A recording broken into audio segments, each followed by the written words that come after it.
안녕하세요 여러분. 오늘의 흥미로운 영상 내용은 테슬라 주가가 22% 상승했습니다. 역사에 따르면 주가는 앞으로 어디로 향할까요? 그리고 해리스, 바이든과 후보자 구별의 S다에 관한 것입니다. 우선 좋아요 버튼을 누르고 채널 구독 및 알림 설정도 잊지 마세요. 여러분의 관심과 지지가 저희에게 큰 힘이 됩니다. 첫 영상은 테슬라 주가의 급등 배경과 앞으로의 주가 전망에 대해 이야기해보려 합니다. 테슬라 주가는 최근 22% 급등하며 투자자들에게 큰 관심을 받았는데요.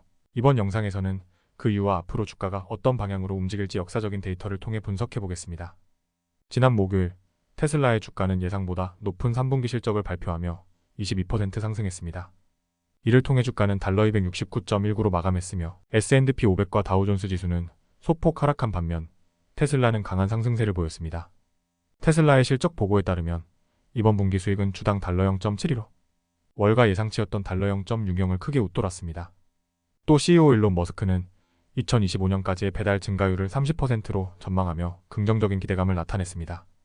이번처럼 주가가 하루 만에 20% 이상 급등한 경우는 테슬라의 역사에서도 극히 드문데요. 지난 2013년 5월에도 비슷한 사례가 있었습니다. 당시 1분기 실적 보고서 이후 테슬라 주가는 무려 24%나 급등했고 그로부터 한 달 후에는 주가가 47% 상승했으며 3개월 후에는 141%에 달하는 놀라운 상승률을 기록했습니다. 이번 사례도 그와 비슷한 상승 흐름을 이어갈지 기대됩니다. 테슬라는 또 다른 큰 상승률을 기록한 날들이 2010년과 2021년에 걸쳐 몇 차례 있었는데요. 그중 일부는 수익 보고와 관련이 있었고 일부는 코로나19 우려가 높았을 때였습니다. 특히 주가가 20% 이상 상승한 날 이후 한 달 동안 평균 19% 상승했고 90일 후에는 평균 88%의 상승률을 기록했습니다. 테슬라 주가가 급등할 때마다 월가의 애널리스트들은 주가 목표치를 상향 조정하는 경향이 있습니다. 예를 들어 스티퍼의 스테펀 GNGARO는 목표가를 달러 265에서 달러 287로 파이퍼 샌들러의 앨러그 젠더 파터는 달러 310에서 달러 315로 상향 조정했으며 두 애널리스트 모두 테슬라 주식을 매수 추천하고 있습니다. 또한 필립 시큐러티즈도 목표가를 달러 135에서 달러 230으로 상향 조정하며 긍정적인 전망을 나타냈습니다. 물론 과거와 현재의 테슬라 상황은 크게 다릅니다. 2013년 당시 테슬라는 분기에 4,900대의 차량을 판매하며 약 100억 달러의 시장 가치를 지녔습니다. 반면 현재는 3분기에만 46만 3천 대의 차량을 판매하며 시장 가치는 8천억 달러를 넘어선 상태입니다. 따라서 현재의 테슬라 주가 상승이 앞으로 어떻게 이어질지는 조금 더 신중한 관찰이 필요합니다. 마지막으로 레네 ISSANC 매크로의 제프 데그라프 애널리스트는 최근 몇 달 동안 테슬라 주가가 달러 270 저항선을 넘지 못했다고 언급했는데요. 이 저항선을 돌파한다면 테슬라 주가가 상승세를 더욱 확대할 가능성이 큽니다. 그는 270달러 돌파가 이루어진다면 약세론자들이 기존의 시각을 재검토할 수밖에 없을 것이라고 분석했습니다.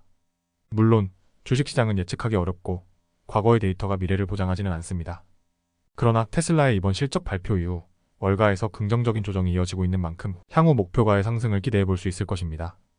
다음 영상은 카말라 해리스 부통령이 조 바이든 대통령과 어떻게 다른 점을 보여주려 했으는지 그리고 이를 유권자들이 어떻게 보고 있는지에 대해 이야기해보겠습니다. 해리스 부통령은 새로운 세대의 리더십을 자처하며 대선에 임하고 있지만 실제로 유권자들은 그녀가 바이든 대통령의 정책을 이어갈 가능성이 크다고 생각하는 경우가 많은데요. 지금부터 그 이유와 현재 상황을 살펴보겠습니다. 카말라 해리스 부통령은 자신이 도널드 트럼프 전 대통령이 남긴 혼란스러운 시기를 넘어 미국을 새로운 미래로 이끌 후보임을 강조하고 있습니다. 그러나 여론조사 결과에 따르면 많은 유권자들은 해리스가 실제로 바이든 행정부의 정책과 비슷한 길을 걸을 것이라고 보고 있습니다. 월스트리트 저널이 실시한 조사에 따르면 유권자 중 54%가 해리스가 바이든 대통령의 접근 방식을 유지할 것이라고 답했고 단 41%만이 해리스가 백악관에 새로운 리더십을 가져올 것이라 믿고 있습니다. 이번 대선에서 해리스와 트럼프는 서로 근소한 차이로 경쟁하고 있습니다.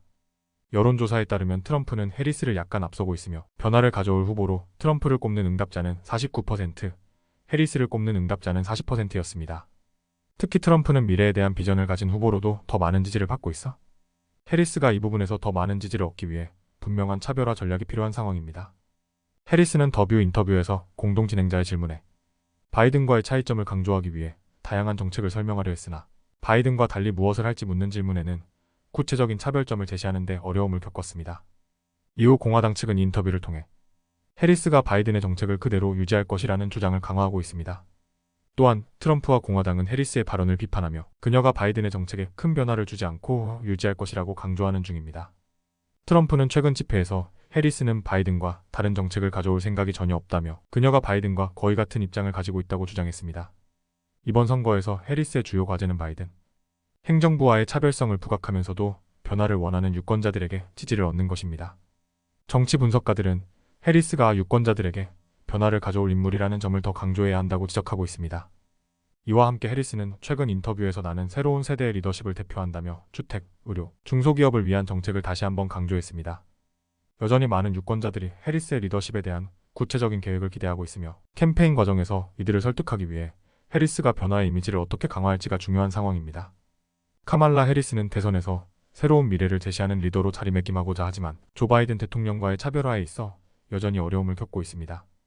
이번 대선에서 해리스는 바이든과의 연관성보다는 새로운 방향을 제시하는 지도자로서의 이미지를 강조할 필요가 있습니다. 오늘은 여기까지입니다. 다음 영상에서 더 유익하고 흥미로운 내용으로 찾아뵙겠습니다. 이 영상은 투자 의견이 아닙니다. 매우 고맙습니다.